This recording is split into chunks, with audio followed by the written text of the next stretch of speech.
Have you been told your deteriorating joints, mood, memory are just part of getting older? They're not. Today, our nation is plagued by diseases that used to be rare, like diabetes and dementia. 3 out of 4 adults now live with at least one chronic illness. The kids, they don't see it. They've grown up around obesity and frail elders. But those of us who remember the 60s and 70s, as we can attest, this was never the norm. Something changed. Consider this. There are 2 kinds of disease, contagious and non-contagious. We understand contagious disease. We catch it from one another. But chronic illness is not contagious. You can catch a cold from a coughing toddler. You cannot catch diabetes or arthritis or dementia from standing in line next to some old geezer at BJ's. Well, that's not nice. From standing in line next to someone at BJ's. And yet, these diseases are spreading, skyrocketing. How? Why? We have been taught that chronic disease is random, genetic, inevitable. We talk about chronic illness like it just happens to people. Well, I have never been satisfied with this theory. Have you? Here's the crazy belief that now guides me. Food is the foundation of health. I am not saying food is the only factor in health, but it is the one upon which everything else rests. You can get good sleep, you can manage your stress, you can walk in the sun every day, basking in sunshine and soaking up your vitamin D.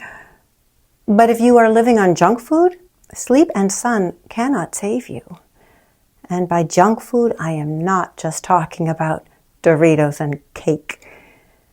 I am talking about most of what Americans are eating these days, sadly.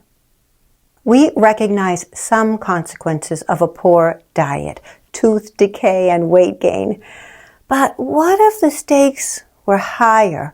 What if the food we choose had real power? Power to either support your health or diminish it. We already accept this logic with one chronic disease, type 2 diabetes. In the 1950s, about 1 in 100 adults had diabetes. Today, that number is closer to 1 in 10. And nearly 90% of cases today are type 2, the diet-driven kind of diabetes. That didn't happen over centuries. It happened in a few generations.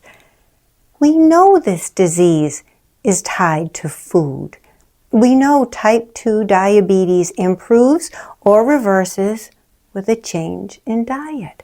So if food can drive one chronic illness, why do we persist in believing, in claiming, and pretending food plays no role in any other chronic illness?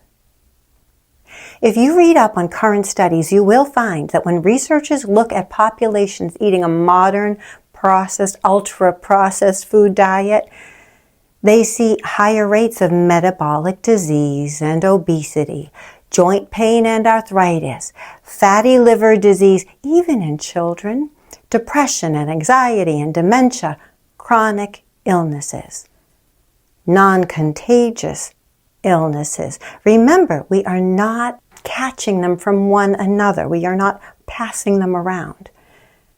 There may not be one discrete cause of chronic illness, but there is one known, underlying, and significant contributing factor: food. Our food changed and poor health outcomes followed.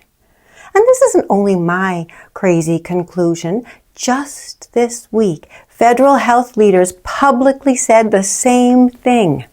After decades of denial and terrible policy, the message is suddenly simple: eat real food. Now, why am I so certain about this crazy hypothesis that food harms or heals? Because I had to face this truth myself. At first, I blamed my mother's genes for my early Alzheimer's symptoms. But then something weird happened. When I stopped eating processed food and started eating real food, my brain began to heal. Did I fix my genes? Oh, no way! My genes were never to blame.